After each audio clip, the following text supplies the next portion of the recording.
പ്രജിതേ, ഈ മുൻനിര ലോകരാജ്യങ്ങൾ ഇവരൊക്കെ തന്നെ അവരുടെ യുദ്ധവിപണി ഒന്ന് ഊർജിതപ്പെടുത്താൻ തീരുമാനിച്ചിരിക്കുന്നു എന്നൊക്കെയാണ് വാർത്തകൾ വരുന്നത്.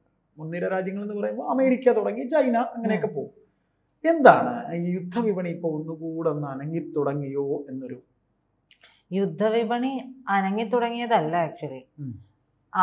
അവരെല്ലാം തന്നെ വിപണിയിൽ പിന്നാക്കം പോയി, പിറകിലേക്ക് പോയി. യുദ്ധം ഇല്ലാത്തതുകൊണ്ടാണോ? യുദ്ധം ഇല്ലാത്തത് കൊണ്ടല്ല, യുദ്ധത്തിൽ അവരുടെ എന്താ പറയാ, അവരുടെ പ്രോഡക്ട്സ് ഒക്കെ നിഷ്പ്രഭമായി പോകും. അങ്ങനെയാണല്ലോ, നമ്മളൊരു പ്രോഡക്റ്റ് വാങ്ങി അത് ഉപയോഗിച്ചു, അത് ശരിയായില്ല എന്നുണ്ടെങ്കിൽ പിന്നെ നമ്മളത് നനഞ്ഞ പടക്കമായി പോയി എന്നുള്ളത് തന്നെയാണ്. കാരണം ചേട്ടൻ തന്നെ അറിയാം, ഓപ്പറേഷൻ സിന്ദൂർ നടക്കുമ്പോൾ പാകിസ്ഥാൻ ഉപയോഗിച്ച വ്യോമ പ്രതിരോധ സംവിധാനങ്ങളുണ്ട്.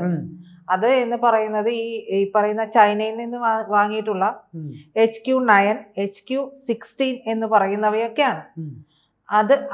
അതൊന്നും എന്താ പറയാ, അങ്ങ് ഒത്തില്ല എന്ന് പറയില്ല, അങ്ങ് ഏറ്റില്ല.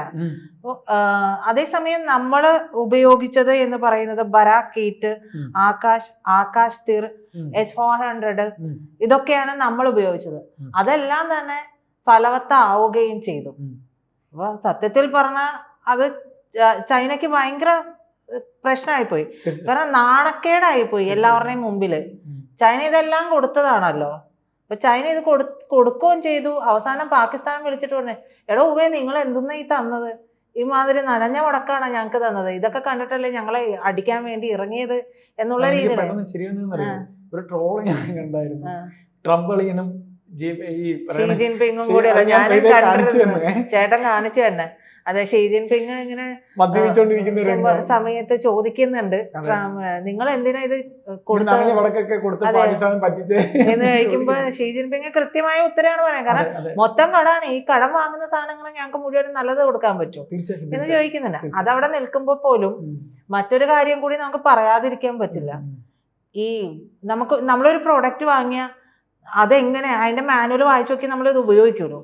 ഇത് ഉപയോഗിക്കാൻ അറിയുന്ന കിണ്ടി തലയ്ക്കുള്ളവനായിരിക്കണം അവിടെ ഉള്ളത് എന്നും കൂടിയുണ്ട്. കിഡ്നി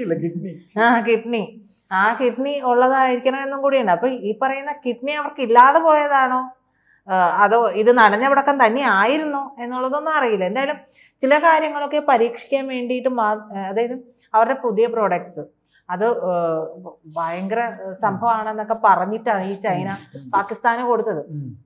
പാകിസ്ഥാനെ സംബന്ധിച്ച് ഇത് എങ്ങനെയെങ്കിലും ഇന്ത്യനെ നശിപ്പിച്ചാൽ മതി, ഞങ്ങൾ സ്വയം ആത്മഹത്യ ചെയ്യേണ്ടി വന്നാലും കുഴപ്പമില്ല, കുറച്ച് കാശൊക്കെ അവരുടെ മിലിറ്ററി പൊളിറ്റിക്കൽ ലീഡർഷിപ്പിന് കൊടുത്താലും ചൈനയല്ല പാകിസ്ഥാൻ എന്തും ചെയ്യും എന്നുള്ളതാണ്. അപ്പൊ ഈ പറഞ്ഞതുപോലെ ഇതെല്ലാം തന്നെ അവർ തിരിച്ചയച്ചതെല്ലാം തന്നെ തുർക്കിയിൽ നിന്നുള്ള ബൈക്കർ ഈഹ എന്ന് പറയുന്ന ഡ്രോണുകൾ. തുർക്കി അറിയാലോ, തുർക്കിയും ഡ്രോണുകളൊക്കെ കൊടുത്തിരുന്നു പാകിസ്ഥാന്. അപ്പൊ ആ ഡ്രോണുകളും എല്ലാം നമുക്ക് നേരെ അയച്ച എല്ലാത്തിനെയും നമുക്ക് വളരെ ഫലപ്രദമായിട്ട് തടയാനും ഒക്കെ നിഷ്പ്രഭമാക്കാനും ഒക്കെ കഴിഞ്ഞതാണ്. ഇതോടുകൂടി തന്നെ ഈ ഇന്ത്യയുടെ ഇലക്ട്രോണിക് യുദ്ധം എന്ന് പറയുന്നത് ചൈനയുടെ റഡാറുകളെയും ആശയവിനിമയ സംവിധാനങ്ങളെയൊക്കെ മൊത്തത്തിൽ തകരാറിലാക്കി. അത് അവർക്ക് ലോകരാഷ്ട്രങ്ങളുടെ മുമ്പിൽ വലിയ നാണക്കേട് തന്നെ ഉണ്ടാക്കി. കാരണം ഇതുവരെയും എന്താ പറയാ, ഇന്ത്യയുടെ അയൺ ഡോം എന്ന് ഇതുവരെ പറഞ്ഞുകൊണ്ടിരുന്നത് ആകാശാണ്. ആകാശിന് 88 മുതൽ 99 വരെ ശതമാനം കൃത്യത ഉണ്ടായിരുന്നു എന്നാണ് പറയുന്നത്. അപ്പൊ അടപടലം പാളിപ്പോയി എന്നുള്ളത് അതിൽ നിന്ന് തന്നെ മനസ്സിലാക്കാം. അപ്പൊ ഈ പറയുന്ന കാര്യങ്ങളെല്ലാം കൂടി ഉള്ളത് കൊണ്ട് പിന്നെ മറ്റൊരു കാര്യം ഭാർഗവാസ്ത്ര, നമ്മൾ പറയാതെ പോയ ഒരു പേര് എന്ന് പറയുന്നത് നമ്മൾ ഉപയോഗിച്ച സംവിധാനം ഭാർഗവാസ്ത്രയായിരുന്നു. അപ്പൊ അത് 100 കിലോമീറ്റർ പരിധിയിൽ ശത്രു സംവിധാനങ്ങളൊക്കെ കണ്ടെത്തി തകർക്കാൻ കഴിയുന്ന ഒരു എന്താ പറയാ, ഒരു ആക്രമണം നടത്താൻ കഴിയുന്ന ഒരു വിങ്ങാണത്. അപ്പൊ അതെല്ലാം തന്നെ വളരെ വളരെ ഫലപ്രദമായിട്ട് തന്നെ ചെയ്യാൻ പറ്റി. അപ്പൊ ഇതെല്ലാം അമേരിക്ക ആണെങ്കിലും ഒക്കെ ഈ ഒളിഞ്ഞും തെളിഞ്ഞും ഒക്കെ പലർക്കും കച്ചവടം നടത്തുന്നുണ്ട്. അപ്പോൾ ഒളിഞ്ഞും തെളിഞ്ഞും എന്ന് ഞാൻ പറയുന്നത് ഒരുപക്ഷെ പാകിസ്ഥാനിലേക്ക് അമേരിക്കയുടെ കാര്യങ്ങളൊക്കെ നമുക്കറിയാം, അവർക്ക് ഒരു മൃദു സമീപനമാണ് എല്ലാത്തിനോടും ഉള്ളത്. അപ്പൊ ഇതെല്ലാം തന്നെ ആകുമ്പോൾ ചൈന മുൻനിരയിൽ നിൽക്കുന്നു. ചൈനയുടെ സംഭവങ്ങളാണ്, അവർ ഏറ്റവും പുതുതായിട്ട് വികസിപ്പിച്ച കാര്യങ്ങൾ പോലും പാളിപ്പോയ ഒരു സമയമായിരുന്നു ഈ ഓപ്പറേഷൻ സിന്ദൂർ എന്ന് പറയുന്നത്. അപ്പോൾ അതിനുശേഷം നമുക്കറിയാം നമ്മുടെ ബ്രഹ്മോസ് ഒക്കെ വാങ്ങാനായിട്ട് ഏതാണ്ട് 17-ലധികം രാജ്യങ്ങളാണ് ക്യൂ നിന്നിട്ടുള്ളത്. അതേപോലെ തന്നെ ആകാശ് തിർ വേണമെന്ന് പറഞ്ഞിട്ടുണ്ട്. S-400-ന്റെ എന്താ പറയുക, അത് കുറച്ചുകൂടി നവീനമായിട്ട് പരിഷ്കരിക്കുന്നുണ്ട്. S-500-ലേക്ക് അതിൻ്റെ ഇതെല്ലാം നിർമ്മാണങ്ങളൊക്കെ പോവുകയാണ്.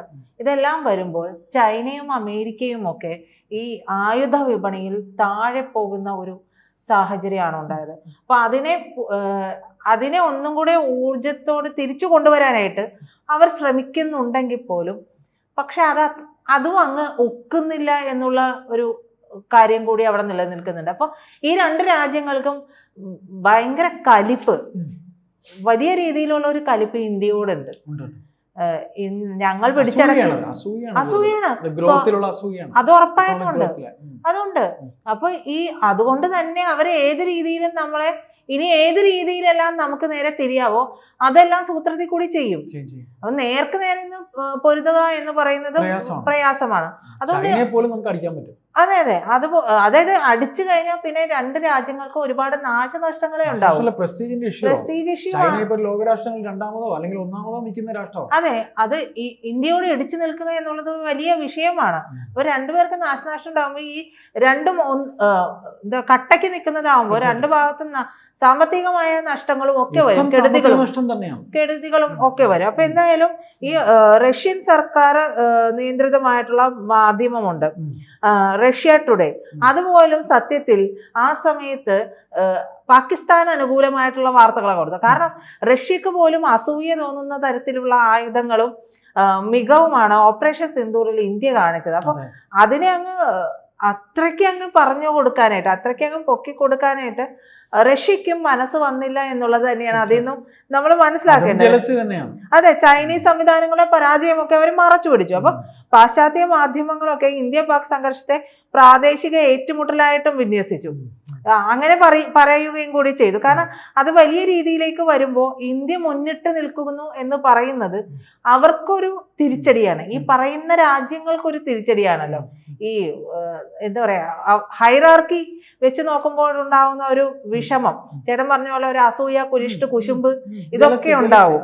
അപ്പൊ അതെല്ലാം കൊണ്ട് തന്നെ ആകാശ് മിസൈലിനെ തഴഞ്ഞ് അവരാണ് ജയിച്ചത് എന്ന് മട്ടിലാണ് പാകിസ്ഥാൻ പറഞ്ഞത്. പക്ഷെ അതല്ല നടന്നിട്ടുള്ളത് എന്നുള്ളത് പിന്നീട് ഇവർക്ക് ഈ രാജ്യങ്ങൾക്കൊക്കെയും സമ്മതിക്കേണ്ടി വന്ന ഒരവസ്ഥയുണ്ട്. അപ്പം ചൈനീസ് പ്രതിരോധ സംവിധാനങ്ങളുടെ തകർച്ചയെക്കുറിച്ച് മറ്റു മാധ്യമങ്ങളൊന്നും മിണ്ടിയില്ല എന്ന് പറയുമ്പോൾ അത് നമ്മുടെ പ്രതിരോധ സംവിധാനങ്ങളുടെ മികവിനെയാണ് കാണിക്കുന്നത്.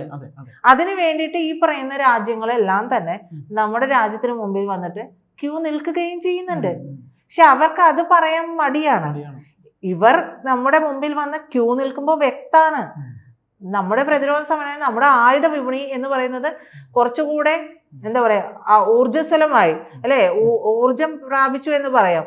അത്രയും ആവശ്യക്കാർ നമ്മുടെ ആയുധങ്ങൾക്ക്, പ്രതിരോധ സംവിധാനങ്ങൾക്ക് ആവശ്യക്കാരായി വന്നിട്ടുണ്ട്.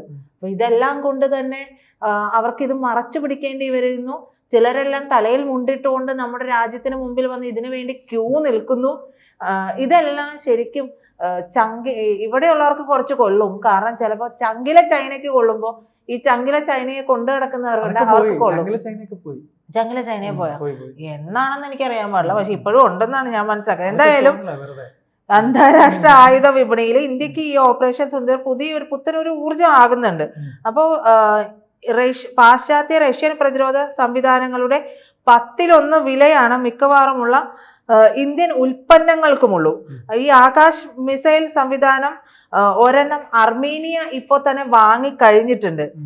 കൂടാതെ 12 മിസൈലുകൾ, ഇതില് 12 മിസൈലുകൾ, റഡാർ സംവിധാനം, നിയന്ത്രണ സംവിധാനം, വാഹനമടക്കമുള്ള അനുബന്ധ സൗകര്യങ്ങൾ എന്നിവയെ അടങ്ങുന്നതാണ് ഈ പറയുന്ന ആകാശ് എന്ന് പറയുന്ന സംവിധാനം എന്ന് പറയുന്നത്. അപ്പോൾ Brazil, Vietnam, Egypt, UAE, Philippines തുടങ്ങിയ രാജ്യങ്ങളും ഒക്കെ ആകാശിലും താല്പര്യം പ്രകടിപ്പിച്ച് എത്തിയിട്ടുണ്ട്. ആകാശിന്റെ 96% ഇന്ത്യയിൽ തന്നെയാണ് നിർമ്മിച്ചിട്ടുള്ളത്. അപ്പൊ ഇതെല്ലാം നമുക്ക് മനസ്സിലാക്കി തരുന്നത് പ്രതിരോധ രംഗത്ത്, ആയുധ വിപണിയിൽ ഇനി യുദ്ധ വിപണിയെ നിയന്ത്രിക്കാൻ പോകുന്നത് വരും നാളുകളിൽ ഇന്ത്യ ആയിരിക്കും എന്നുള്ളത് തന്നെയാണ്.